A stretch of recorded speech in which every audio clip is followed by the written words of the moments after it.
Don't think so. So public comment. Is there anyone from the public out there, Eric? There's not. All right. Move on to approval of previous meeting minutes. We've got May 11th and June 6th. We can take them one at a time unless you want to take them both together. Yeah, and just as a point of reference, the May 11th, the May 11th meeting, we tabled from our last meeting in order to update part of the discussion towards the under item Roman numeral 5. So I've added some new language there for folks. Mm-hmm. What are the wishes of the commission? I thought both drafts were fine. You want to make a motion to approve both? Yeah, sure. Okay. Do I have a second to that? I'll second. Joe? Any corrections, edits, questions, comments? Hearing none, all in favor of approving the minutes as presented, please say aye or raise your hand. Anyone opposed? Anyone abstain? Okay. Next, we have the annual election of officers. So that's right. What's that? Oh, sorry. I was just going to do a quick introduction, but go ahead. No, if you want to do an introduction, go ahead. Well, I was just going to say annually we elect our officers, but specifically the chair, the vice chair, and secretary. Included with the agenda was a memo just kind of outlining the 3 roles and who has been in those positions for the past year. So this is something we've done annually. So just more of a housekeeping matter. So we'll start with any motions for chair. And don't be shy if you want to become chair or want someone else to become chair. Mike, I'll make a motion that you retain your seat as chair. You're doing a fabulous job. Yeah. Thank you, Tommy. I'll second the motion volunteering Mike to remain in his position. Any other nominations for chair? Hearing none, I would ask all those in favor, please say aye. Aye. Aye. Okay. Now, right, vice Mike, chair. Currently, Abby is the vice chair. Do I have any nominations for vice chair? Well, I'll just take this again and say that I think both of you are doing a fabulous job. So Abby, please stay on as vice chair. I'll second that. Abby, I'm assuming you're okay with that? Yeah, okay. Any other nominations for vice chair? Okay, hearing none, all in favor, please say aye or raise your hand. Aye. Aye. Anyone opposed? Okay. So Abby is that, and we have an open position as secretary. Does anyone want to make a nomination or volunteer for this position? Eric has been doing it. We've been getting along that way, but it is a officer position. So if anyone wants to volunteer or nominate someone, Abby, go ahead. Yeah, I'm happy to nominate anybody that's interested in this position. Is anybody interested? Don't everyone jump up at once. Just for reference, Brendan and Connor are not eligible to be officers because they're alternates. Too bad. Sorry. Oh, man. What was that big sigh of relief I just heard? I don't know. It's been working pretty well the way we have it. I don't know. just for my own knowledge, there's no, by statute, there's no issue with us continuing with this arrangement. I don't believe so. There's not that I'm aware of. Okay. Are you good with that, Aaron? I mean, we could still nominate someone to the role, and I can continue doing what I've been doing if that's holding somebody back, just so we have the spot filled. But I'm happy to support the Planning Commission however I need to. And Eric, I thank you for that. Yeah, They're good looking minutes. So I'm getting the sense that no one wants to step up. Okay. Well, I guess we're going to leave that position open, Eric. Okay. All right. So let's move on to review of the and approval of the FY24 work plan. So included with the agenda was a draft of the FY24 work plan. This is something, again, that we've been doing annually, really just to kind of lay out some of what the work tasks will be for the Planning Commission. It's not intended to be a hard and fast list of things that we need to check off, but really to try to coincide with whatever the City Council has identified as their priorities. This year's list looks a lot like last year, a little bit of formatting differences, but a lot of the same activities, basically finalizing design review, just general zoning updates, review and update of parking regulations, and both of those will kind of go hand in hand with some of the requirements that we'll need to, some of the changes we will need to make based on the statutory updates that were incorporated with Act 47, also referred to as S100, and then looking at any potential incentives for development priorities. I will also note that myself and Mike and the mayor met back in, I want to say June, maybe, to talk about what a draft might look like and kind of start to form up some of it. So they've both seen this draft in advance of tonight's meeting, but happy to discuss any parts of this that you might have questions on. Anyone have any questions?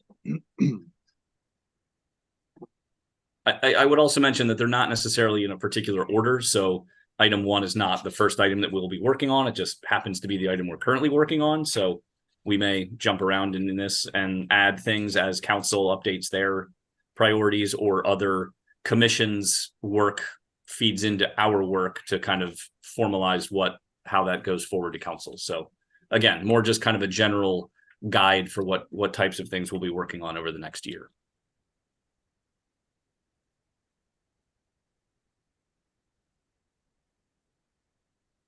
Questions, comments? People are happy with this? Just one comment was that I noticed under one of the 2023-2024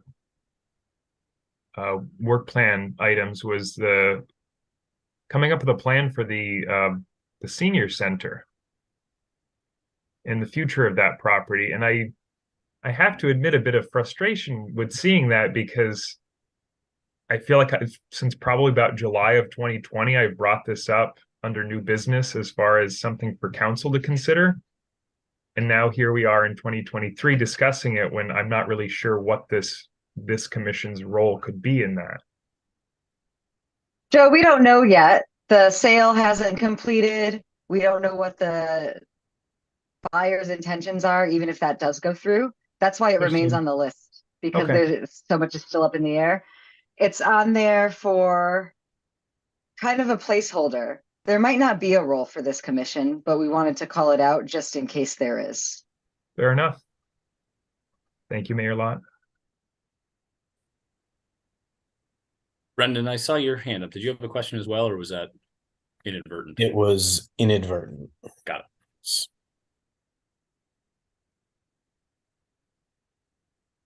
Okay, so if everyone's okay or has no other questions, I believe we have to approve this. So I'd be looking, is that, or can we do it by consensus, Eric? I mean, I think either way, I prefer a motion if possible, but if y'all just want to give a nod and say, yes, this looks good, I think that works too. Does anyone want to make a motion to approve the work plan? Or are you more comfortable just saying, yeah, we agree with it, let's just move on? And I get the sense it's the latter. Okay, why don't we just agree that the consensus of the commission is that we're good with the work plan, and we will follow it as required, as necessary. Okay. Okay. Thank you very much. Gotta find my handwritten notes here. So then we're looking at continued discussion of Unified Land Use and Development Regulation, Section 4.4. Eric? Yep, thank you very much. So this will be a continued discussion of design review. As noted in the work plan, this is one of the items that we have on the list. With that said, it is not a council priority, but they have given us some runway to continue this work since we've already started it prior to, since we started it in the previous fiscal year. So this is something that we're trying to work through and to hopefully get wrapped up sooner than later, so that it's not something that will get potentially bumped by other council priorities. So we got into a lot of the discussion at our last meeting on June 8th. So I will try to do a quick recap of some of that discussion and then get into some of the changes and the new language. I think what we talked about at our last meeting was really pretty much the meat of the regulation. So I want to make sure that we're comfortable with what's being covered under this and what actions are going to really be covered by the design review section. So I will share my screen so you can all see what I'm seeing, and give me 1 second to rearrange a few things.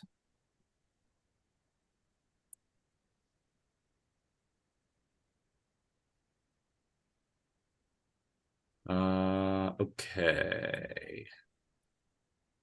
So at our last meeting, we discussed the applicability and the covered actions. So there's really no changes to Part B, the applicability, from the last discussion. Under the covered actions, the first 4 are basically the same as well. There's no changes really there. Well,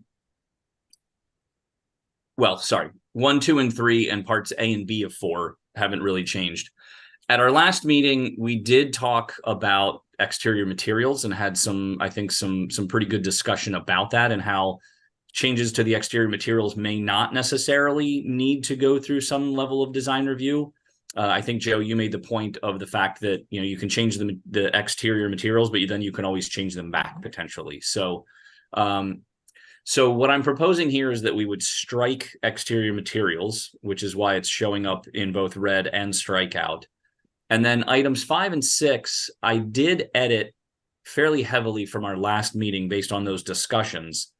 But I'm also proposing that we potentially strike these 2 items as well, mostly because they start to kind of blend into more building code related, and they're not necessarily actions that would automatically trigger any type of zoning review aside from being included in design review. So item 5 is really any modifications to doors and windows and other exterior openings, with the exception of life safety or ADA accessibility. And then item 6 is, I think, where we had a lot of the discussion, was this notion of modifications to exterior elements and what that might look like. So again, these are both items that are more heavily regulated under the building side than under the zoning side. So I don't know if it's appropriate to have these included under the zoning section, as I don't know kind of what the pathway forward would be to really make sure that we're capturing those as they go through, because I don't always see applications for building permits as the zoning administrator. Otherwise, the rest of this section is still pretty much how it was previously. So I'll stop with that and just take any comments or questions on those changes. Anyone? Thoughts? So in number 3, any new construction. So how are we, I don't even know how to ask the question really. If we're striking number 6, if we're working on a building that exists, but part of the character, or part of the what makes the building historically interesting is where the windows are and where the doors are. How are we going to incorporate that? Yeah, so I think depending on what they're doing, existing buildings would be covered under item 4. But this is really only going to impact height and dimensions. So some of those things like openings and whatnot would not be covered start that over. We could cover those by leaving item 5 in. Mhm. So, but again, as I mentioned, typically if somebody's coming in to replace their windows, I may not ever see that application because that's a building permitting side, not a zoning side. We don't regulate windows under zoning. That's not to say that we couldn't have some level of regulation through this design review standard, but it's not currently in the pathway. So that'll just take some internal administrative work to kind of capture those projects and make sure they are getting properly reviewed through some sort of design review district. But for new construction, it would basically cover anything that's new construction under item 3. And a lot of that would be, the way that I would envision that is that the review would be primarily to make sure that whatever's being built fits into the context of the area where it's located.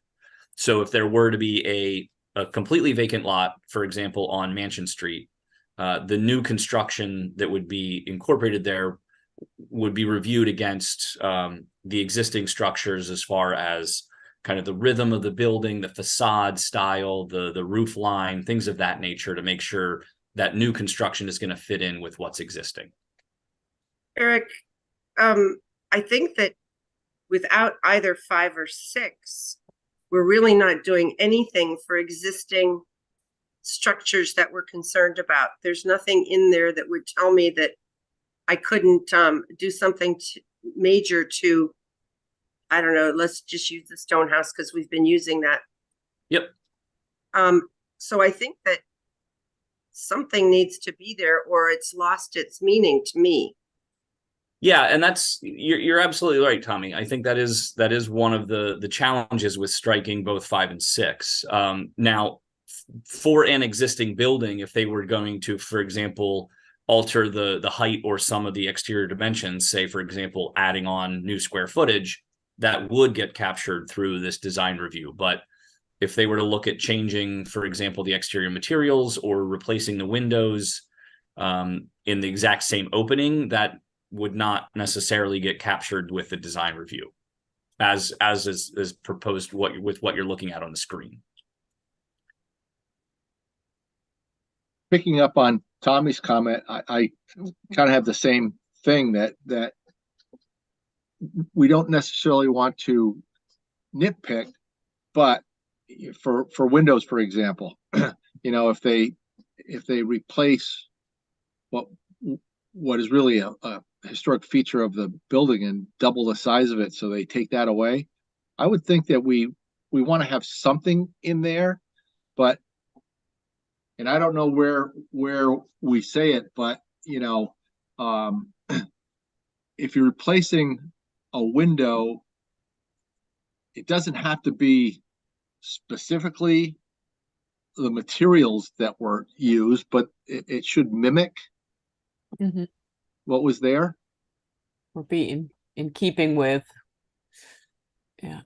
I agree. And that kind of leads me to number 6 seems to capture that in a way that does allow some flexibility, but speaks to the historic nature of the building.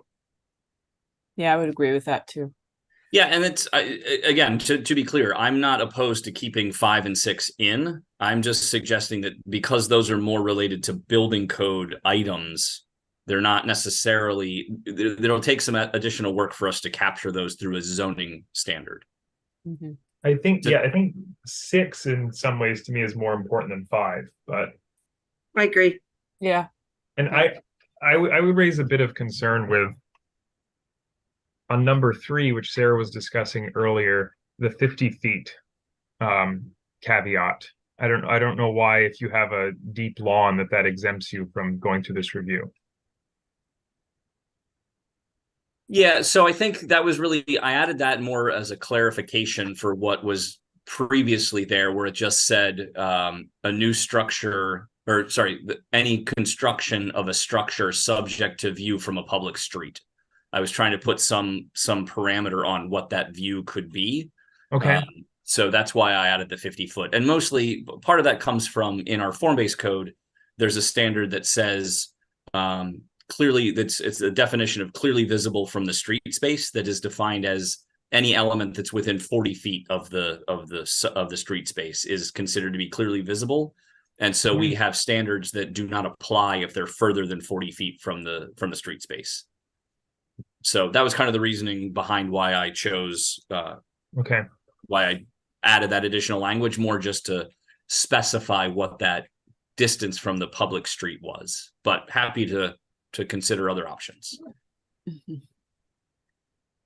Yeah, the other thing I would add about 3 is 3, correct me if I'm wrong, Eric, only applies to new building construction. So, I mean, I think what we're most concerned about with this design review is like losing or altering existing buildings, as opposed to, I mean, I understand a new building can affect the overall feel of the neighborhood, but I think all else being equal, I think we're more worried about sort of losing what we have as opposed to new things coming in. Mm-hmm. Yeah. I mean, we could just make number 3 any new construction and just leave it at that, unless it's an exempt building. The other part of the reason I think why I wanted to include the 50-foot is because if somebody was putting up, for example, an accessory structure that would be behind the building that's larger than what we exempt currently, I wouldn't want them to have to go through design review to put up a shed that's, for example, that's 110 square feet rather than 100 square feet. Or if they already have one, if they already have an accessory structure, having to come through to get a second one reviewed through design review. Okay. So I guess I don't have a problem with it if we're considering that this is entirely new construction. I guess I'm thinking of new construction as being like, in some ways, new construction could be an addition that outshadows an existing structure. Yeah. So for an addition, I would review that under number 4, where it's changing the exterior dimensions of the building, of an existing building. Okay. And just as long as that's clear, I'm fine with it then. Yeah. Yep. So I guess I would say that 6 I would feel uncomfortable with striking, because I think we were trying to wordsmith that a little bit last meeting. Yep. Yeah. And what's here is that new language, the wordsmith language. Actually, I've got the previous version of the design review was under E here of what is now that number 6, just so you can see the comparison. Mm-hmm. So D is now number 5 and E is now number 6. Mm-hmm. So that's how they were previously worded in the version you reviewed back in June. Okay. And so now they're written up in this new language. Yeah. Which you've struck. Well, proposed to be stricken. Yeah. I mean, you wrote it and then you struck it, right? Happy to. Yeah, exactly. Right. Yeah, I wanted you to see what I was proposing, but then also considering removing it. Again, the reason that I chose to show this as a possible deletion is because it's more, like I said, more building code rather than zoning code. So I think we also were sort of talking last time about what we're trying to do is actually create a couple of levels. I mean, it's unfortunate that someone's going to have to go through those, but it gives some more opportunity for input. And so having this, even though I see your point, I think I agree with others that it makes sense to keep it. Yeah, and I'm happy to keep them both in. I have no problem with that. Just I wanted to have that discussion with you all as well, just to make sure that. Yeah. Well, I think in number 6, Eric, you've covered much of what we would be concerned about in number 5 without getting to the detail of some of the doors, windows, siding, that kind of thing. Number 6, I think, captures it. I like what you did with number 6. Yeah. I mean, reason not to keep 5 also. Well, that's true. Because including elements or reduction of existing windows and doors, I think that's a pretty important part of the conversation if you're trying to keep some of the integrity of an older structure. And in this case, in 5, I added the wording for just the front and side of the building. So if it's something on the rear of the building that's not going to be visible, Right. it's not as critical because it's at least from the I would say from the streets side of things, it's you're not going to notice those changes. Yeah, which I think is good. Works for me. Yeah, I would be in favor of keeping them as well. I feel like it covers the intent, some of the intent of why we're working on this. So keeping 5 and 6. Yes. Okay. Eric, I would just in 5, when you Mhm. say located on the front or side, I think I'd make side plural. Oh, okay. And then Joe, I just wanted to ask you the exterior material. So C, we comfortable letting that go, crossing that one out? I think I would say so. I think I think so too. Yeah. that's going to be too much of a can of worms. Yeah. Yeah. And I think some of that will be covered under 6 because Yeah. if the exterior is what's really Yeah. contributing to the building, then I think it'll be Yeah. addressed there.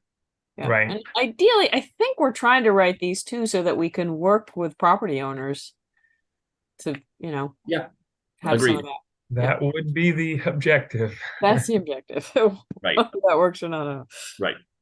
Okay, so keeping in 5 and 6, but okay with eliminating C, the exterior materials. Right. Okay, great. And let me, number 3, are we changing that based on the conversation we had? To say any new construction of a building or structure unless, or leave it the way it is?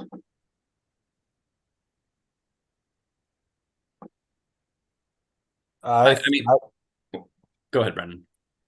I like the 50 feet language that Eric put in. I'm satisfied by your explanation about not wanting to require like an accessory dwelling unit that's not exempt from review, like not wanting to add another layer of design review to something like that. Unless they're changing the height or overall size, correct? Is that how it works? Well, but that's 3 only applies to a new construction of a building. So I read 3 as it's got to be an entirely new structure. I think if you're changing an existing structure, if you're adding to an existing structure, that's covered under 4.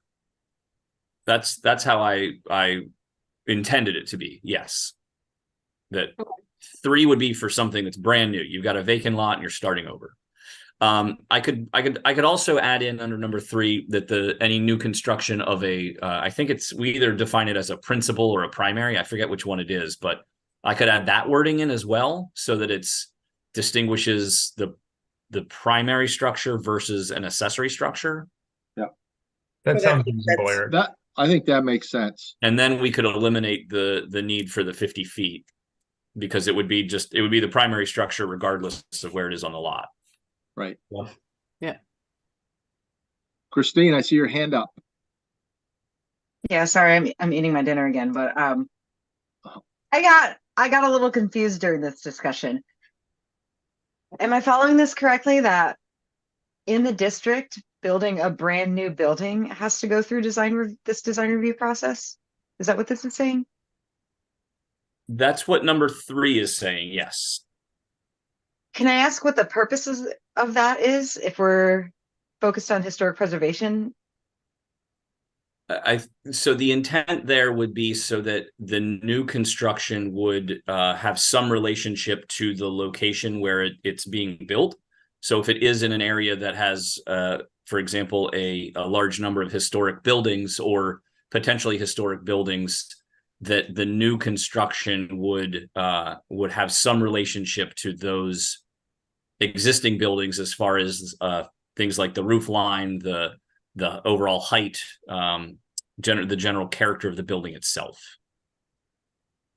Right. And I think if I can further elaborate on that, what we've been discussing about as far as a design review district, it's not something just to implement. We can't quite do it only to target historic buildings. Am I right, Eric? That's There has correct. to be a little bit more of a holistic approach. That's right. Although I guess to missed the mayor's, oh, sorry. Sorry, I missed the last meeting, so maybe you discussed this, but have design review districts been identified, or has that process Not yet. begun? Not yet. Okay. We've generally had we had an initial discussion several meetings ago, but we've not gotten into the actual district boundaries yet.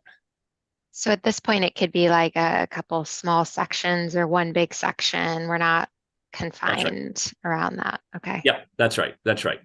I guess though, to the mayor's point, maybe that's a question for you all: is do we want to regulate new construction, brand new construction completely, or are we only looking at existing buildings? I'd like to have the new construction fall within that. That seems to be what I hear a lot of people in the community say. You know, I agree. buildings are looking all alike, and they're not fitting against buildings next to them. And well, in some, so also just to that point, under B, properties in the Gateway district would not go through design review except for demolition. So right. there would be their design review would be covered under the Gateway district regulations. So those would not go through a design review except for demolition.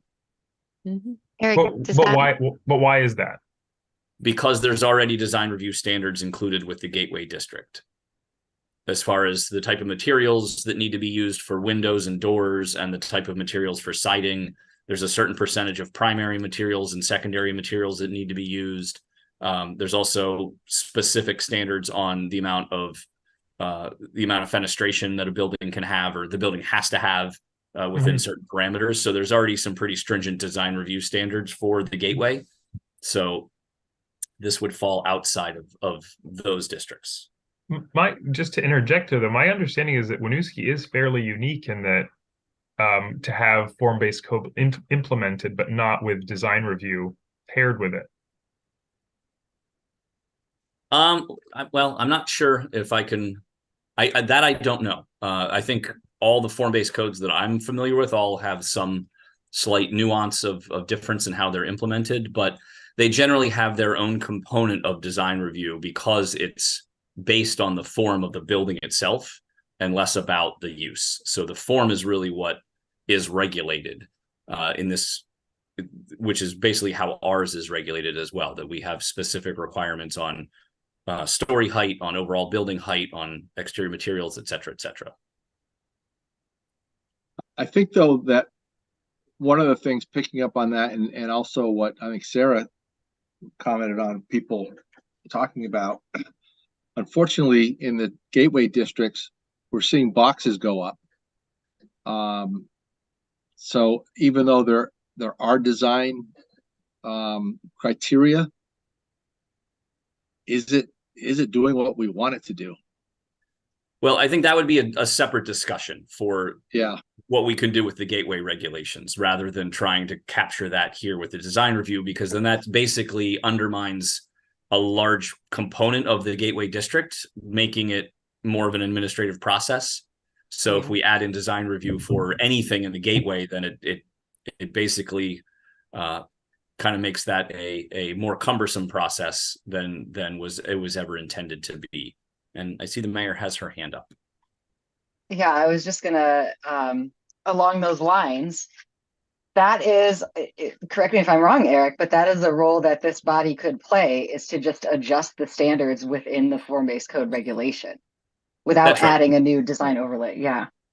Yeah, that's right. So I just want to put this out there. Given that the gateways aren't covered by this, nor is the downtown, because those areas already have design review, whatever district that's likely proposed is probably going to be a more residential, like duplex or single family area. And are we asking people who build a new small home like that to go through this process and have their designs like gotten into detail by a board. Yeah, I would that's just reflect on that. yeah, that's exactly what we're trying to do. Well, I guess to that point, we could also, for example, under item 3, we could, as an alternative, we could limit the review to multi-unit buildings as well, or only to multi-unit buildings. So if it's, for example, if it's going to be a single unit dwelling, it would not need to go through design review. But if it was going to be, say, for example, a 3 or 4 unit building in the district, then it would go through design review for that new construction piece. I'm not sure I see this as really that tough. I mean, someone proposes a single family or duplex, and they know it's got to take the character of the neighborhood. They design it that way. I mean, as opposed to, let's take Mansion Street.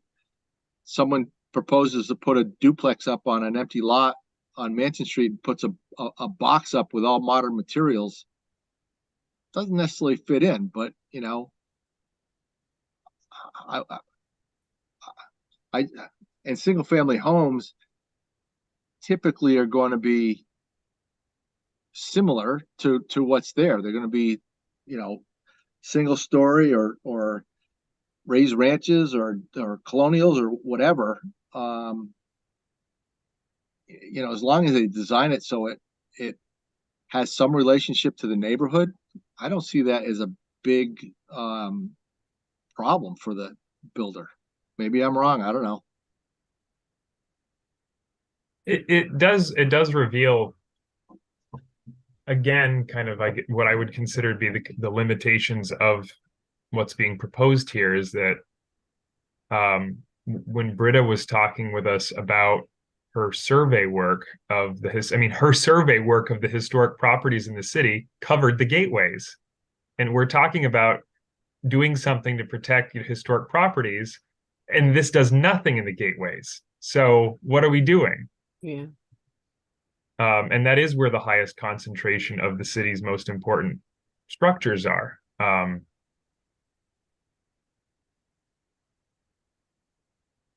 Well, I would say that, so the work that Britta did was specifically focused on the gateways to do some level of review, but only in the gateways, I should say. And there were suggestions provided with that report on creating a local historic district or local historic review criteria and a preservation commission, etc., which requires much more work than what Britta had did or what was done through that process. This I view as kind of an interim step to getting there, to have some protection without having to go through the process of doing all the individual surveys of properties to establish that local historic preservation component. I guess so. That again, I don't understand why in a gateway district with form-based code, why demolition of a structure couldn't trigger this review. Oh, it does. That would be covered. Oh, it does? Yeah, well, it's like only demolition is covered in the gateways. In the gateways where the design review district would be located. So it's not a blanket. Okay. It's not just a so I'm clear about that. Okay. All of the gateways. Yes, it's not blanket for all the gateways. What we're talking about here is only going to apply in whatever the boundary of the design review district is that we establish. But that could overlap in instances of demolition with a gateway district, correct? As the last version of a design review district that you all reviewed does include several properties that are in the gateway district. Yes. Okay. So those properties would be included in the design review for demolition, but other properties outside of that design review district would not. Okay, understood. Abby. So I'm confused. What does a design review for demolition mean? Because if they're demolishing the building, are we then reviewing the design of the new building? I'm just So- confused about that. Sure. So I would say the demolition would be the demolition of the building would really be whether or not there is any significance of the, let's see, how do I want to say this? The review for demolition would really be to determine if the building or structure has no historic, architectural, archaeological, or community character or significance, and is therefore eligible to be demolished. Well, I don't know. So I mean, to me, that's in practice going to mean you can never demolish a building in in one of these districts. It's because anyone could always say, "Oh yeah, it's got some value." So that's a bridge too far for me. Well, I think that's where the Design Advisory Commission would need to make that determination, or at least make that recommendation, and then that would go forward either to the zoning administrator, depending on the type of application, or to the development review board. So the commission that would be established through these regulations would be an advisory body only. So they would not have the ultimate say, and then the decision either by the zoning administrator or the development review board could be appealed. And that's all spelled out in later sections, so we can get into that detail as well. But I have one more question while we're getting a little bit backed up. We just had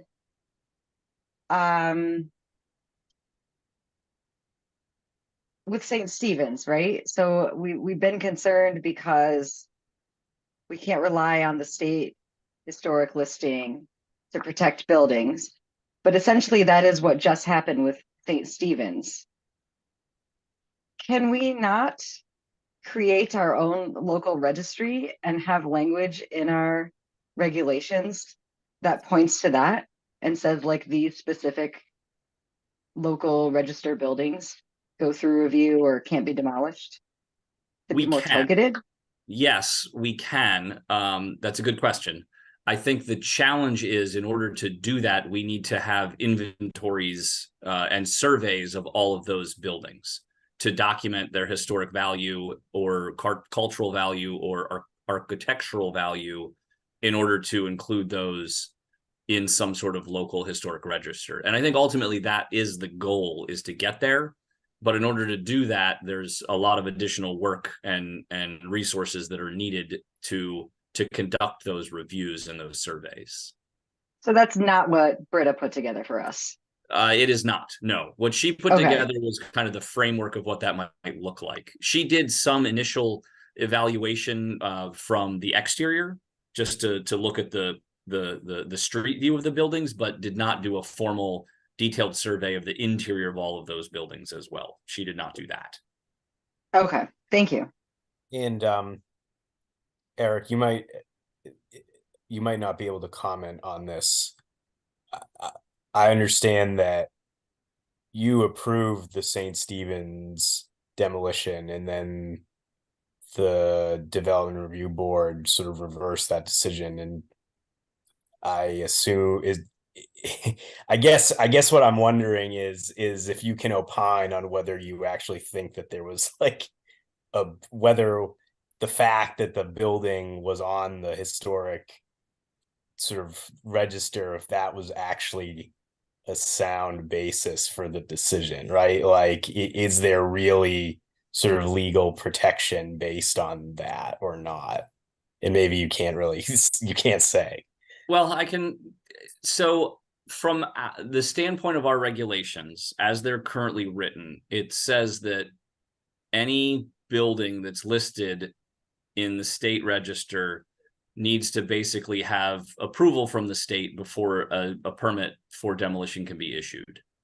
And the state has a process to do that. Yeah. Generally, yes. I believe they the state doesn't want to be involved in that anymore, is what we've been told. The state is not interested in being an arbiter of whether or not, let me start that over. The state does not want to have a listing in a state or national register be a component of any type of regulatory mechanism at a local level.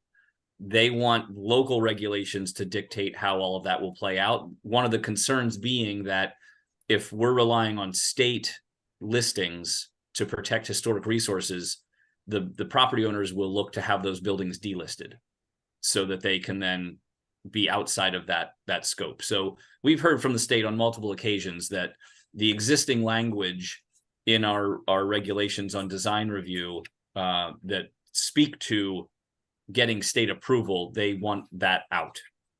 So they're not interested in that role. So it really does have to be the municipality that does it. That's ultimately where they want it to lie, and ultimately that's where the most protection lies, is at a local level. Right. So to your question, Brendan, when I reviewed the state listing, there's no formal survey for the St. Stephen's Church. There's only a listing for the rectory. In the rectory survey, it does reference the church building, but it doesn't include any of the other details like are included with the rectory listing or with any of the other listings in the state's register for Winooski buildings. So that was what I was basing my determination on, as well as some conversations with the state about whether or not the property was listed. And so that's why I moved forward with issuing the permit, because based on my review and research and inquiries to the state, I determined that it was not included in the state register, which was later then determined that it was. So that's why the DRB reversed the decision, and which is why it's in court now. So, and if I can expound upon that, and my understanding of it was that both the state provided testimony saying that they considered that because it was mentioned as a referenced related structure, it therefore is under the umbrella and is listed. Yeah, that's right. They provided written documentation that basically to that effect. So based on that, I've been interpreting other listings that reference something like a garage, and literally that's all it says: garage behind building. I've had other conversations with developers to now make sure that that garage behind building is not listed, or else they needed a determination from the state in order to demolish it, even if it's ready to fall over anyway. So yeah. Anyway, that's a whole different tangential discussion here, but that's a little bit of the background on what happened with the St. Stephen's process. Well, and to the point is that ultimately Eric is not the final arbiter of that. It's the Division of Historic Preservation. It's their document. They get to interpret it ultimately. Am I misspeaking that, Eric? No, I think that's right, and that's, I was relying on their interpretation in my initial discussions with them to make my decision. I didn't go out on my own and say, well, okay, they told me this, but I'm gonna go a different direction. I was relying on the information that they provided to me to make that determination initially. So, I guess what I was getting at though is I'm going basically all the way back to Mayor Lott's question, right? If I'm understanding this correctly, it seems to me that the determining factor in this St. Stephen's decision, and obviously it's being appealed, right? But was whether the church was listed in the historic registry or not. So it isn't the mayor making a good point then that like whether something is listed does provide some protection as things now stand? Just to interject there though, however, as we know, because there are instances of this, being on the state register does not provide protection from demolition. It provides a level of review, but it doesn't mean that the state is necessarily going to make a determination that it can't be demolished. Yeah, and Whereas the state Yeah, if you Has had been- a localized mechanism for it, there could actually be a more firm declaration. So if this was part of, if these regulations were in place, because it was being demolished, and if it were in this district that we're talking about, it would automatically go to our design review, not just to Eric. Is that true? That's correct. Yes. Right. So this does provide a level of review that I think we all want as it relates to any building that's in the districts we identify. It doesn't mean that it's not going to happen anyway, though. I mean, it could be appealed and it could be torn down. But at least we've got the opportunity to have more than one level of review in the areas that we identify. That's right. Yeah, and it's an advisory board, ultimately. Correct. Right. Eric, I have one more question. With the Gateway District, if they're not demoing the building, so basically this isn't triggered when they're adding to it or decreasing the size of it or adding another unit on the property. I'm trying to think like if they're, is that right? Yeah, for the Gateway District, that's correct. Okay. But everything else in the regulations for the Gateway District would apply. So if there's certain thresholds there for if they're making modifications to existing buildings that they need to comply with certain components of that code. So ultimately, they would need to meet all the standards depending on to the extent of what they were proposing. Okay, and I guess my follow-up question is, are we gonna reopen the Gateway standards, like the form-based code standards, as a part of our work plan this year to kind of tackle some of these massing things that we've talked about, or these block buildings? Yeah, I think we can. I think we can. How does that fit into our priorities? Well, I think the work plan, doesn't it say continue to work on the ULUDR regs, and the Gateway District is part of the regs. Yep. Okay. And Yeah, I think based on this conversation, it probably would be good to open that discussion up. And I'm going back to sort of some of that incentive stuff that we were doing recently about facades and all that. And I can imagine that could be layered into this maybe in a little less incentive by saying there are some buildings or some strips of the gateways that we'd like to have pretty much look the same. No, I think about the roundabout, the west side of the roundabout. No. So that's in our commercial district, but Oh God. but yes, point is taken. The point is taken. It's never in the district you want to see. Okay. Anyway, you get my point. Yes. Yes. Okay. So just to recap here, we're talking about some potential language changes on item 3 and then keeping items 5 and 6. Is that I agree. Yeah. correct? Okay. And you had said, yeah, I don't necessarily propose that you have to remove within 50 feet, but you had wanted to say primary building, so Right. Yeah. Yeah. I'll look at how to make that work out so that it makes sense and that we're not making it an onerous process or an extra cumbersome process. Just your explanation was very useful on that. Okay, so then moving along, the next section is the design review boundaries. I'd like to put a pin in this until we get through the rest of the text and then come back and review the boundaries separately. Really, all this is saying is that we're going to establish a boundary and it will be put on a map to where these regulations will apply. So I think the language here on D is, again, really more just to establish that there will be a boundary. With what the actual boundary to be determined later on. Okay, next up is the actual Design Advisory Commission. Again, being an advisory commission, Basically, this section talks about the fact that their review will be limited to the standards of review in the next section here, part F, as it will be now called. And that they will advise either the zoning administrator or the development review board on rendering and the issuance of a certificate of appropriateness, which would basically say whatever the covered action is, whatever they're proposing is okay to do. And the reason it's an advisory commission is, well, two reasons. One is that's how it's outlined in statute, is that it's an advisory body.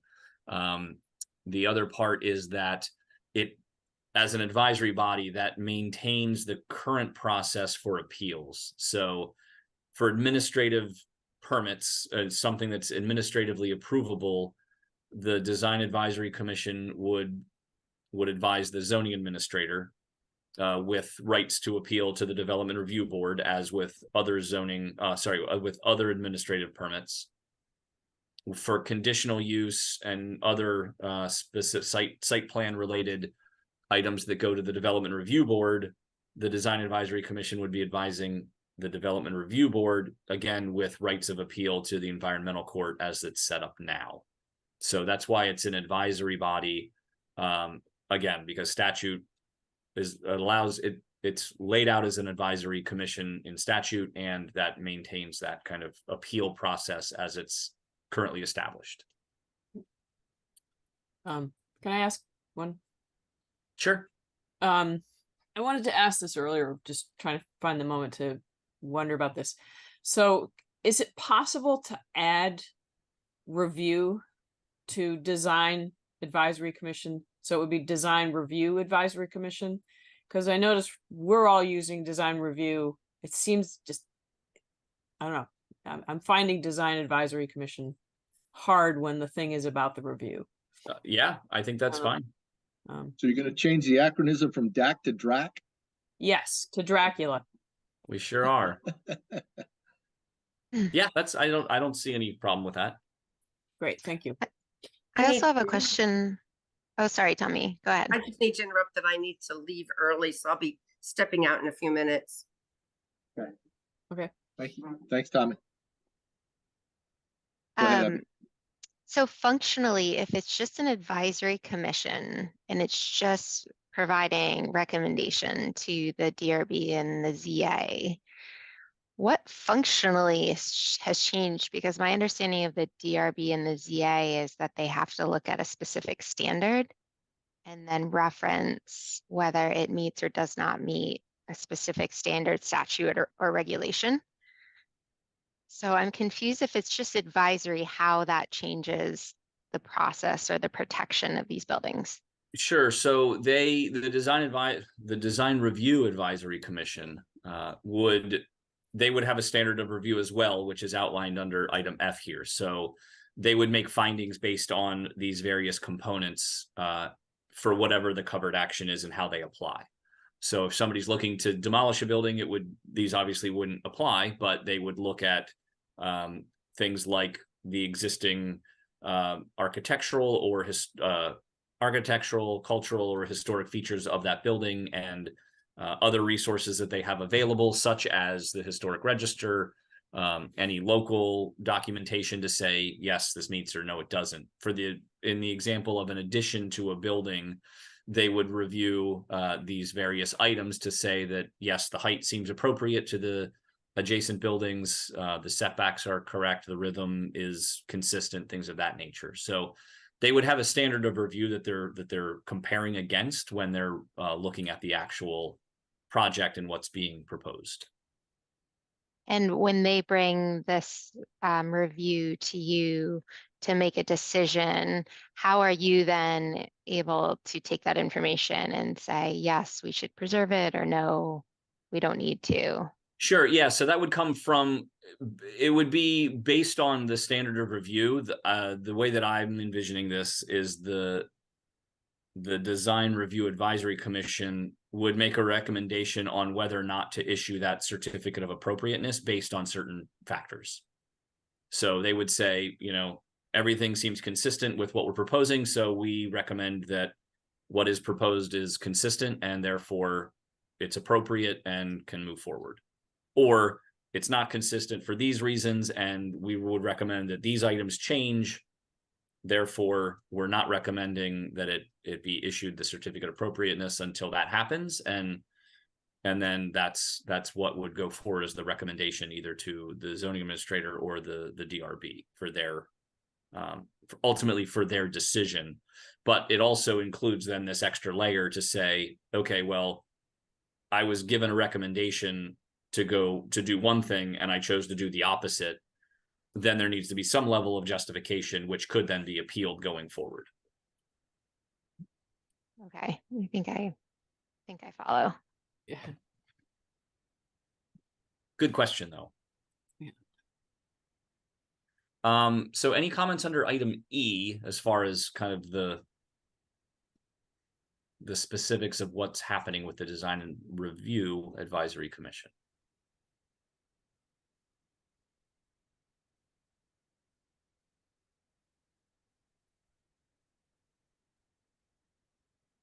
Okay, hearing none, I believe.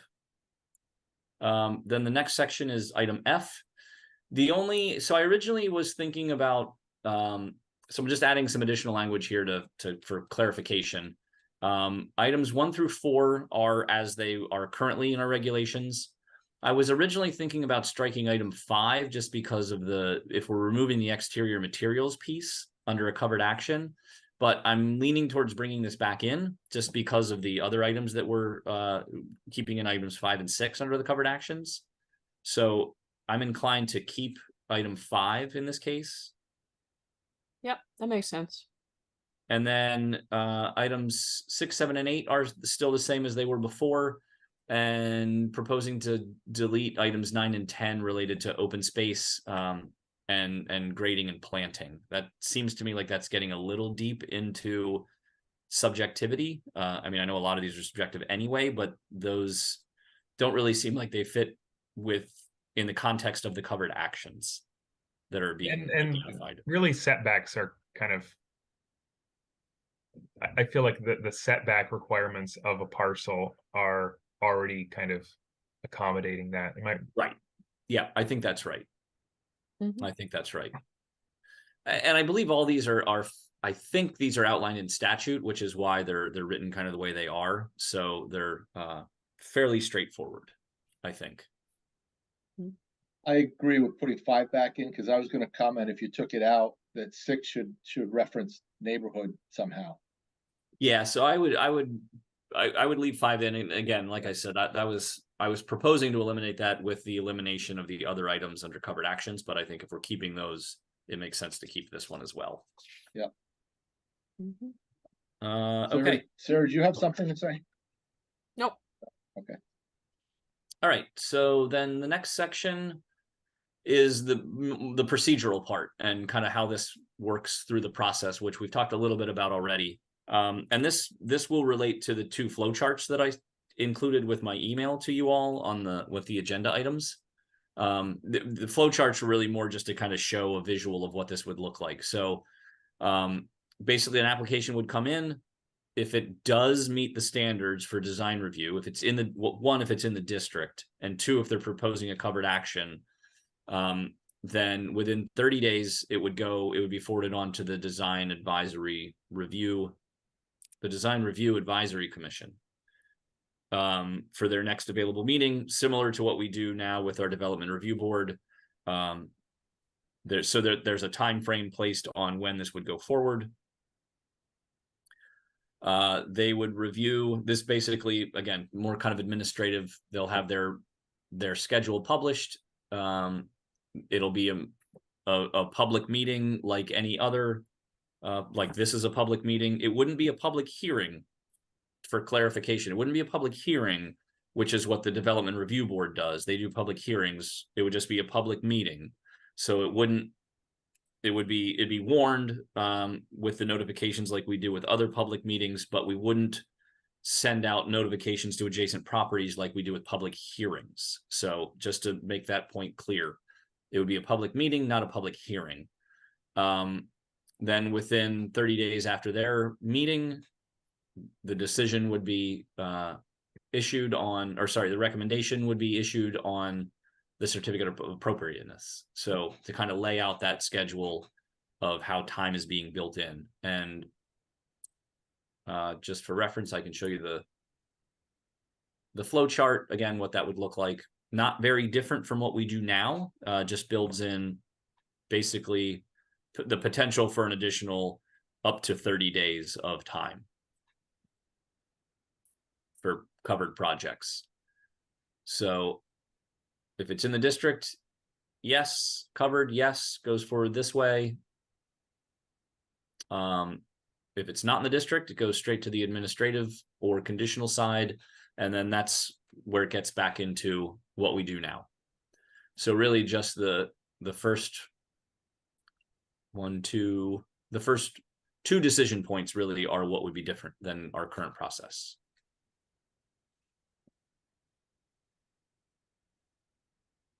So, so that's pretty much what Section G is laying out, kind of the administrative process for it.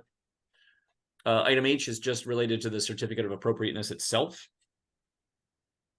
and what is required to be submitted if it does need to go forward to the Design Review Advisory Commission. And this really kind of gets into more of the detail of basically, again, depending on the type of project, we would need architectural plans that are stamped by a design professional, site plans, a narrative outlining the specific items, any environmental assessments that are needed if they're doing demolition or some sort of alteration, just to make sure we can, which is something we require anyway if they're doing demolition. That's required from the state to make sure that we're not dealing with lead or asbestos. And then, yeah, more just kind of administrative and how that process continues through. Talking about, like we've already discussed, administrative actions go forward to administrative actions are reviewed by the zoning administrator. Conditional use, other actions are reviewed by the development review board.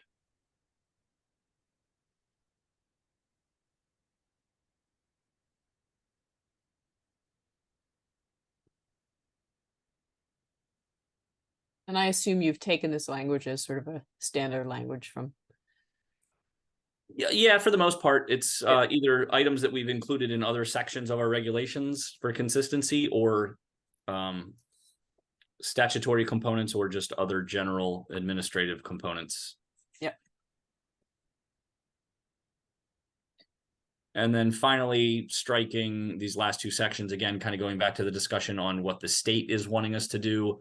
This would clean up that portion of kind of getting the state out of this process, as they've requested on multiple occasions. Mm. And that would be section 4.4 on design review.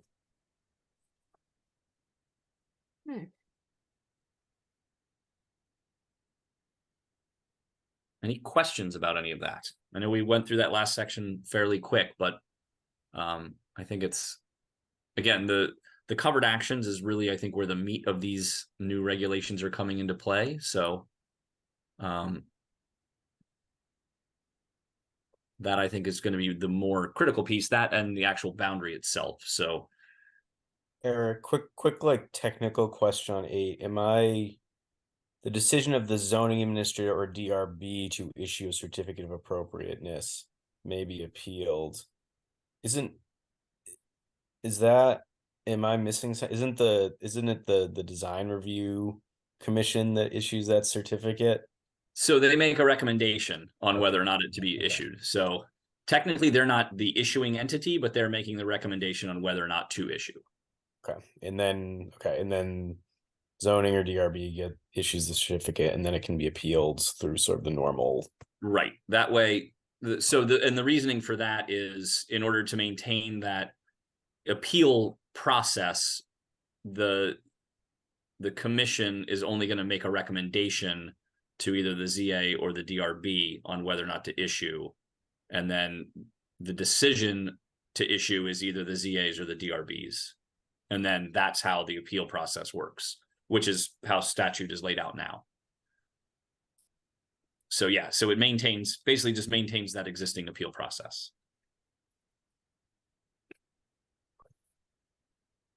And this wouldn't go in front of, this wouldn't move forward for public forum or approval until we have the design review districts identified.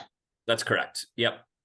Yeah, we would need to. So my thought with this is, once we are comfortable with the language of the text, figure out what the boundary is going to be, and then actually notify all those property owners that are going to be potentially impacted by this new requirement, so that before we have a public hearing, so that they're aware that this is happening, and then have a public hearing before anything goes forward or any decisions are made from this entity to city council.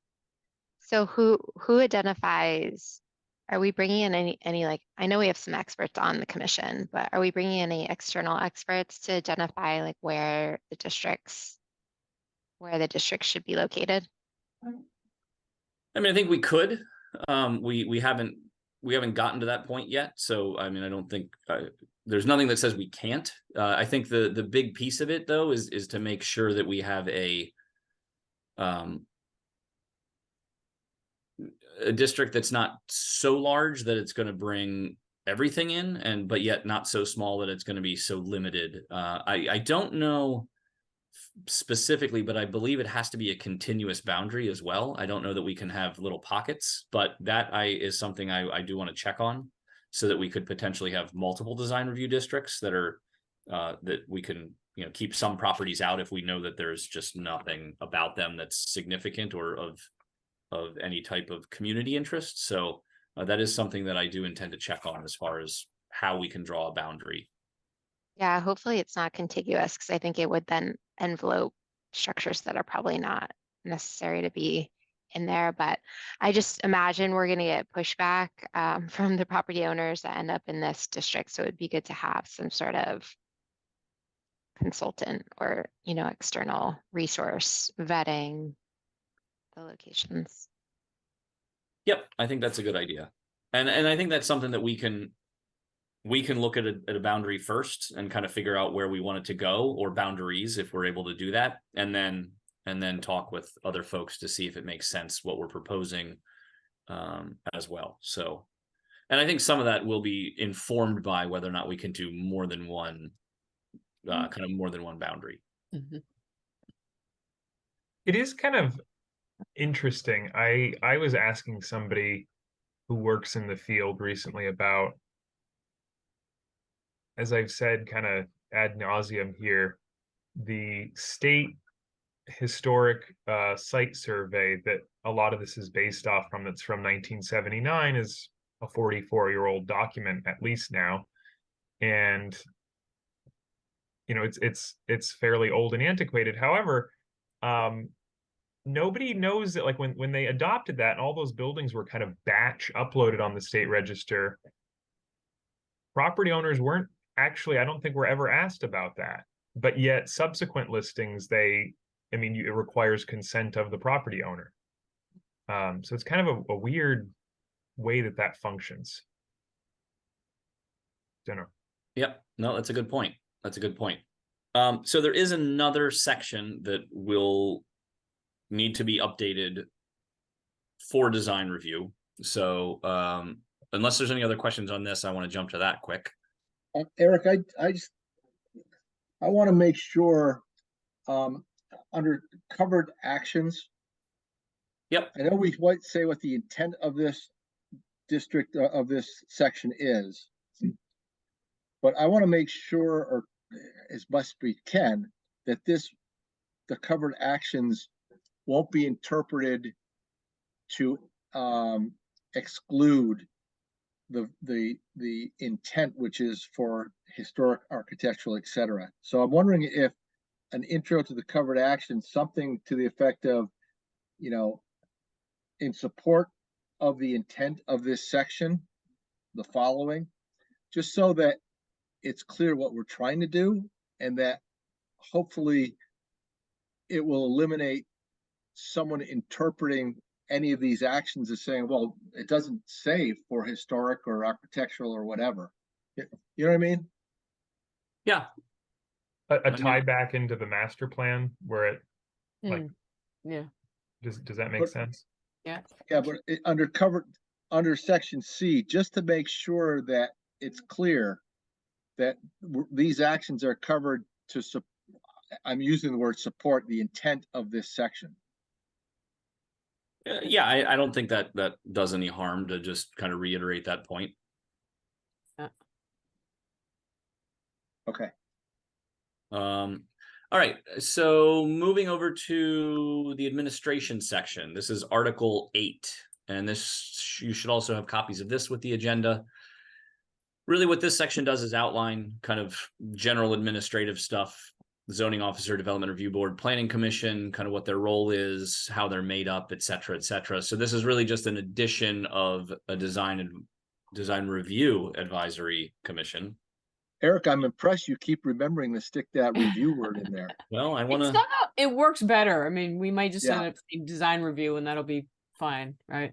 I need to make sure that I remember to say it. So really, what this is doing is kind of talking about what the purpose of this entity would be, what their duties are, and kind of how they relate, kind of what the makeup is. As far as the membership with folks with knowledge of design, architectural, landscape design, historic preservation. I believe most of this is pulled from statute. I think. Yes.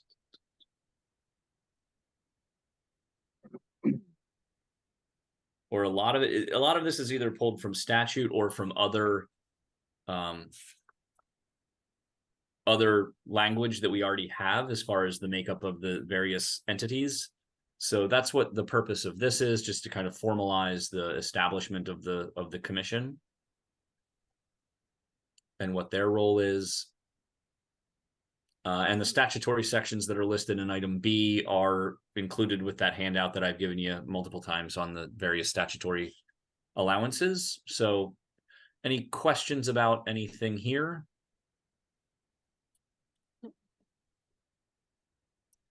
And then there's only, because we're looking at Article 8, there's just two small cleanup things that I wanted to add, if possible. Under D, public notice, adding in the language for site plan review, which is actually outlined in statute. Statute allows for site plan review with 7 days prior notice of the public hearing, and everything else basically 15 days. So I just wanted to clarify that site plan review is 7 days versus the 15. Mostly because I was challenged on that at one time, that somebody was coming in for site plan review and said, nope, you can't make me do it 15 days. So just to add that in, and then just two other small editorial items, just some language, changing it from subsection D to Article 8, and again down here to Article 8. And I think that was it. Oh, and then just adding in item D, or just the letter of D. And that was the only other change I think that's needed related to design review, again, aside from the actual district boundaries for consideration. So any questions on any of this information at this point? Excellent. Thank you for Good. doing all that, Eric. Yeah, thanks, Eric. Yeah, absolutely. Well, that's why I'm here. Good timing too. It's 7:54, so we got time to get into city updates. Yeah, well, I guess that's do we want to, I know I'd asked for folks to be able to stay longer if they were able, but I'm happy to not if you all are interested in holding here, or we could start looking at a design review district map. But it may be better for me to figure out if we can do multiple districts or not first, and take up the district at the next meeting. That makes sense. Sounds good to me. Okay. The map is going to be thorny issue, so I think it Right. should know what the parameters are. Right. Yeah, that's a good point. Let's wait till the next meeting for that. Yes. When we have some energy. Come in fresh. Yeah, come in fresh. Okay. Exactly. So city updates, Christine or Eric? Mayor Lott, I'll defer to you. Well, since the last planning commission meeting, I think the only significant council update has just been setting the tax rate for FY24, which is Do we want to hear it? slightly higher. What's that? I said, do we want to hear what it is? 1.2499. Nope. Sorry. That's what we predicted in the budget. It's 1.2514 because grand list growth was actually at 0.69% this year. We had budgeted 0.8 because that's historically been accurate, so it went down. For the average home assessed at 225, that represents a $140 increase or $35 per pay period for municipal side only. We don't have the state tax rates yet. And Monday's meeting, we will be digging into the last set of updates that you all set forth.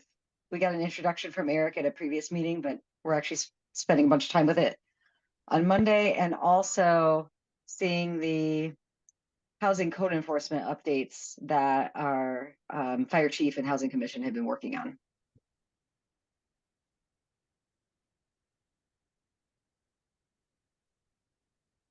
Has the reappraisal? Yeah. I thought that was started. Is it? Where is that? Yeah. Right. He has finished most of the east side. Like they started at Florida last year. We're working in. He's running kind of slow because he's struggling to get help. Like the two of his employees are kind of not doing full time anymore. And I don't know if you all know, but like statewide, there's like a shortage of people with this skill set and certification. So it's still going on. Not exactly sure when those of us further to the west will. Okay, yeah, I haven't gotten a knock on my door yet. I haven't either, yeah. They can take their time. You'll be fine, Brendan. Your property was Yeah, recently they valued. said I'm good, but I'm only good until next year. And then Okay. yeah, so it's not too much of a So Christine, does it have to be done for implemented for next year? Is that, if not, we get penalized, or do we have a grace period? Eric, I don't know if you can speak any more to that. I think I don't think we'll get penalized just because I think, again, due to the shortage, but I don't believe we were anticipating using the numbers until our FY 2025 budget. Yeah. Which is next year. Which would be for next, or it wasn't going to be finished until FY 2025. One of the two. I forget exactly what the specifics are on that, but yeah. But yeah, the state has been kind of lenient on those rules because there's no one to do the work, and so many towns need it now. Yeah. Well, I know I was in Enosburg today, and they were supposed to have it out this year, and they're still working on it. So yeah, I suspect we're going to end up delayed, but I don't know that yet. How does one get into that career, Mike? Good luck.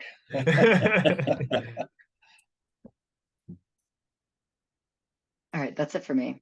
Thanks, Christine. Oh, and just a quick shout out to many members of the city staff. They've been doing a lot of work during the flood. We have fared better than most communities, but there's still been a lot of behind the scenes activity. So, Christine, are we sending any of our public works folks or anyone else to other communities to help, or are we that? We've dispatched a couple of people. I don't know exactly who. Probably, I think 3 we've been able to. Yeah. But we don't have a ton to spare. Right. All right, Eric. The only thing I would bring up under city updates is, as we've talked in the past, there was the big housing bill that went through the legislative session this year. S100 was ultimately signed in as Act 47. It had some provisions as far as effective dates on various components.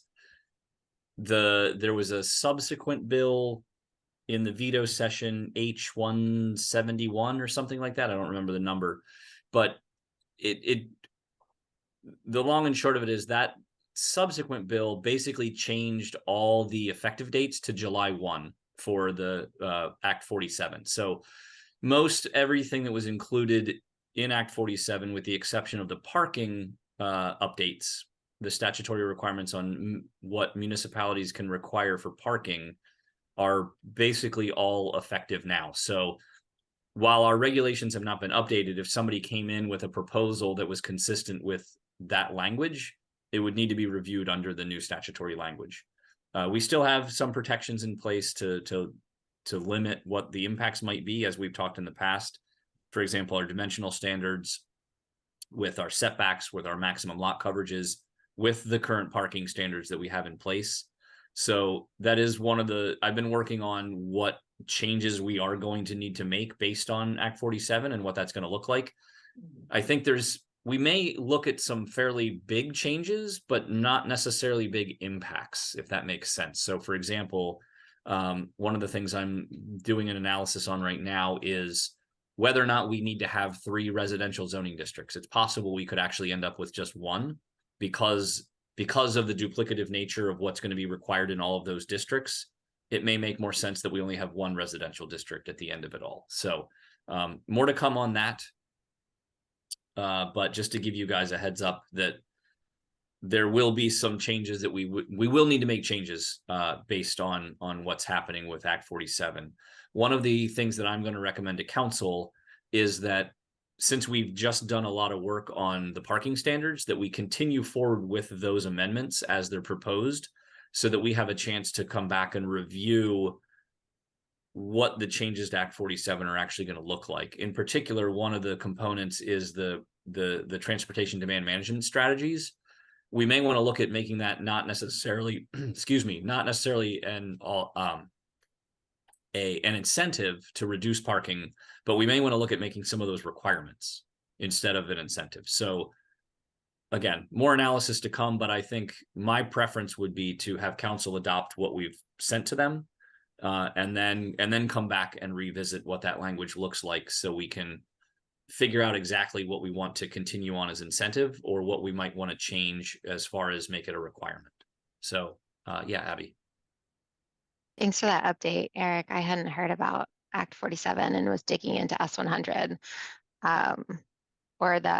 I was digging into the timeline, right? And the way that I was reading the timeline is we had time on everything except for the duplex and fourplex issue. Right. Yep. And so I was like, okay, we have a little breathing room to figure out how, because what's now happening based on these new requirements is we have incentives in place to encourage like what we want, this, Right. 3+ bedroom, affordable homes. But now that it's part of state statute, my concern is like, they get it just under state statute, and then are we further reducing and further densifying on top of this new denser, less parking requirement? Like if we can move forward, what's in front of council now, how do they interact when the baseline is different than what we started with? Yeah. Yep. So it's a good question. The only thing that would change right now, or that would have to change right now, is the allowance for up to 4 units in a multi-unit building, up to 4 units in a residential district. That's what I read too, but I thought you said that they moved all of the other requirements up to July 1 as well. Except the parking requirement. That's still December 1 of 2024. So right now in our residential districts, if somebody came in and proposed a 4-unit building, we would have to allow them to submit that 4-unit building, but they would still need to have 2 parking spaces per unit. They would still only be allowed to do 40 or 50% of the lot coverage, depending on the district. They'd still need to meet all the setback requirements. So I think in a lot of cases, the lot sizes that we have are small enough that it's going to limit how that could happen, or the number of instances where that would happen. But it is something that we will have to allow for the future. The other part is our residential A zoning district. The minimum lot size is too large because now statute requires that you have to be able to do at least 5 units per acre. So we would need to decrease the minimum lot size for that district by about 1,500 square feet overall. Yeah, So, yeah, I saw that. so that's where we start to get some of that converging of the three districts that we have now, and to make it almost unnecessary to have the nuance of the three. Yeah, and so I was specifically thinking like of the density bonus that we have in there that allows you to double the density of the units. And so for the Barlow Street St. Stephen's property, that because there were 3 units allowed in that RC, we were going to allow them 6 units. So now Right. that it's four units allowed under state statute, does our incentive now, I can't remember if it just says double or if we say like a number of units in our incentive. We do specifically list that it's either you could do up to 4 units or up to 6 units in a building. It doesn't, Okay, so it's it doesn't not a say it as a doubling. doubling. That's correct. No, we specifically listed the number. Okay, thank you. Yep. So yeah, anyway, more to come on that. There, like I said, we will need to make some changes. I'm still trying to get my head around what all those changes are going to look like and how to best propose those, because some of it it's going to impact a lot of different things, and some of it I'm not even sure how how the change is even going to be made. For example, there's a statutory component of allowing additional height for affordable units and an additional level of density, which we have at least 2 zoning districts that don't contemplate density. So there's really no way to measure what that looks like. So anyway, more to come. Still more questions that I have as well, but that's really the only update that I had. I realized that was a long one, but just wanted to bring you all up to speed on that a little bit. It was And important. it's good to know that we have, till December of 2024 for the parking piece. Right. Yeah. Okay. As of other right now, business? we do, I should say. Other business, the only thing I had is our next meeting, since we're only doing 1 meeting a month, would be August 10th. So you've got a couple of weeks off here in July. If there's any travel plans that anybody has that you don't think you'll be able to make that meeting, please let me know so I can ensure we have a quorum. There's a possibility I won't be around. I have something planned that weekend. So Abby, you're going to have to take the helm. It's all right. I guess I should do it once or twice, Mike. Eric, I did have one more quick question. I saw a permit was up on East Allen Street by the Beverage Warehouse. I think it's Nate's Properties. What kind of building or what's going in there? Which side of East? Across the street from the Bevy? I thought it Or was on the same door? side. You mean Next to the one door. that he ripped down? The one Oh, he demolished. there's nothing proposed there right now. Oh, so is it across the street that he's proposing? Well, across the street there is a proposal across the street. There's information on the city's website that went through project review because it's in the gateway. So if you go to the project review committee section, I think it's under the planning and zoning tab. They're proposing a pretty significant development there. Let's see how many I believe there's gonna be, the way it's proposed right now, 2 buildings, a mix of mixed use buildings in both. I think what they've proposed is 186 dwelling units between those 2 buildings. So Eric, 3 is that levels. those the lots that they had proposed like 60 or something several years ago? Yes, they've acquired an additional lot on that side and have expanded it. They've also are now proposing, well, it's a completely different project now, but they're proposing 3 levels of underground parking as well with the project. So all the parking would be subterranean, some big interior courtyards, things of that nature. So there's the plans and some of the renderings of what's proposed are on the city's website. So Is does this- that change the traffic patterns there? I mean, that's Yeah, they did do a traffic study that was reviewed. Interestingly, it doesn't have a really significant impact because it's mostly residential. So the kind of the ebb and flow of that residential traffic doesn't have a significant impact on East Allen Street. Again, I think because of the volume that's already on East Allen Street, it's not a very significant impact. This is what And what it was called, the Wagoner project or something like that? That's correct. Yep. Okay. Yep. Same properties. Sorry, did you say it's under the DRB part of the website? No, it'll be under the, I think it's on the planning and zoning tab, or the planning and, let me see what it's actually called. Yeah, under planning and zoning, there's a, on the left side of that is a project review committee tab.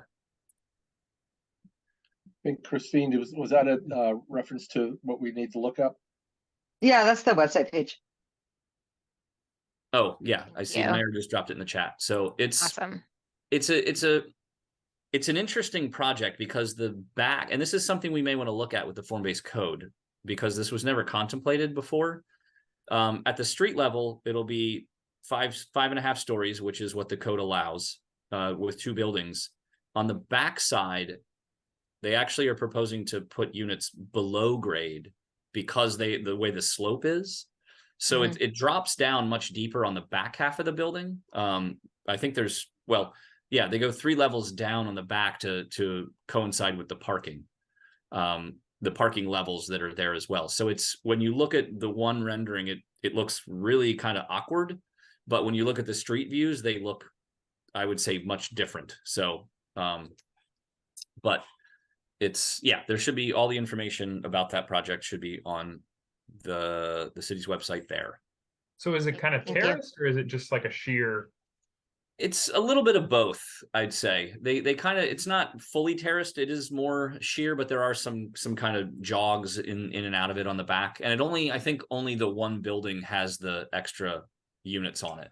The second building, I think it's only one of the buildings has those extra units off the back side. I shouldn't interject prejudice here, but Go ahead. the proposals, I remember it was brought forward, it came, some news source had the previous proposals that Eric had said were actually not even feasible based on form-based code. Right. It's a pretty hideous building. Like, just, I remember kind of the massing of it. It was not an attractive looking thing. So I hope that they've come back with something better. And it sounds like if they're making use of the geography, it could be more interesting. It does look better than that picture that we all saw on that real estate listing. Yes. I remember that now too.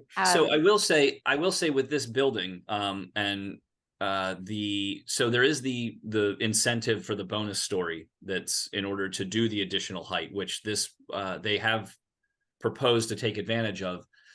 For this project, they are proposing to do the sound mitigation on this building. So they're doing basically the interior noise levels of the, I don't remember what all the details are, but they did provide certification from an acoustical engineer that the products they were using and the way they were designing the wall makeup would meet those minimum standards to keep the interior noise at or below the 45 decibel requirement that's outlined in the code. So I was actually pleased to see that they were using that as their incentive rather than one of the other ones that we have. So I think that's a positive thing in this case. so they're using one of our newly created incentives. That's right. Yep. And we had one that dealt with noise. Yeah, specifically because of the I think because of the jet noise, we added in an incentive. Before it was just the affordable housing component. So then we also added in the sound mitigation and also green building or I think it was the green building components to get to the LEED silver or better, I believe is what we noted.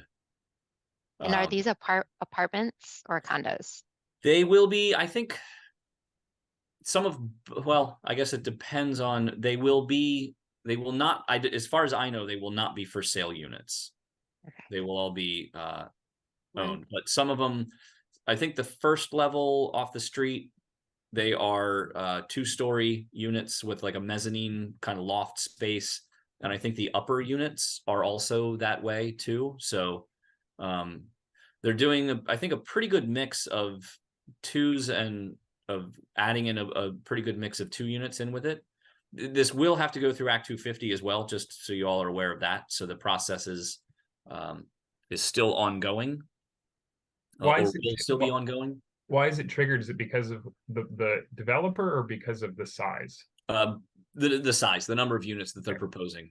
Even if they were to do the priority housing through Act 250 and do the 20% affordability, this is above the threshold for our community. They would only be able to do, I think, technically 74 units would fall within that threshold. So they'll have to go through Act 250 for this project as well. Did I hear you right? 187 units? 186 is what they've proposed. Yeah. That's Huge. That's Big. that's big. Considerable. Wow. Yeah, Yep. Yeah, I'm surprised there was no traffic impact with such a large. yeah, me too. Well, development. Who did the study? As Eric said, I think it's Right? because of They the did it volume last that's time on for the street. themselves. Yeah. I mean, because they look at impacts, right? And if you got 10,000 cars and you had 100 cars a day, Right. right? But if you're in a Right, street but those that's cars are coming on and off the street, which they don't do now. They go through. understood, but it's Yeah. all relative, right? If it was on Right. LaPointe Street and you added that many, it'd be a big impact. I'm not so sure. No, I'm not so sure that Oh. turning on into there, well, anyway. I Yeah. think, Sarah, I think the traffic study is, I think it's on the website there as well with that, Yeah. the rest of the information. If not, I'll make sure it gets put there. Okay, thank you. Anything else for other business? It's just, I know we want to go, but 7D, lot 7D, is there any update on that? Nothing that I have to report. I know things are still progressing, slowly, but still moving forward. Yeah, they gave us something. It was an executive session, so I can't give you details, but forward motion happening. Okay, good. While Sarah asked that, any movement on, I forget the parcel number, the Roundabout Hotel, that's just what I'm going to call it. The lot Nothing. 9. The West Pad site. Lot Okay. 9, we're in court still over that. Yeah. So Yeah. Yeah. I think it's probably the easiest. Okay, fair enough. So actually there's two court cases right now related to that. One is the property owner against us. And the other is they are appealing the DRB decision that denied their request for a variance. So there's actually two separate actions moving forward in the courts. I think the one against us is in the civil side, and the other, the variance is in the environmental side. So, but yeah, nothing happening right there currently. Good. Fun. Mike gets the gift that keeps on giving. Yeah. Yeah. We're coming up on 20 years. Bit of a sting there, huh? It's gonna be 10 more. Understand. So It makes if I'm no supposed to say sense. you're welcome.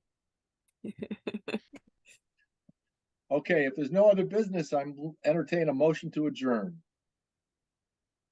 Brennan, I Moved. think it's your turn. No. I guess one last thing I would say very quickly is I'll note that at our last session on the sort of parking incentives and the other incentives, Nate had threatened to stop developing in Winooski. Mhm. Yeah, he did. Yes, we did. And Didn't I come to remember one of his- fruition. he I talked kept a lot thinking about about that. actually the slope in Winooski makes it hard to build parking, and here he is Yeah. using the slope. So, and I'm happy. I think we need housing, and it sounds like there's at least some 2-bedroom units, so it's fine. But I would say, I think we made the Empty threats. judgment call, sort of, about that. I guess I will say that the project, the East Allen project, is not a Nature Just project.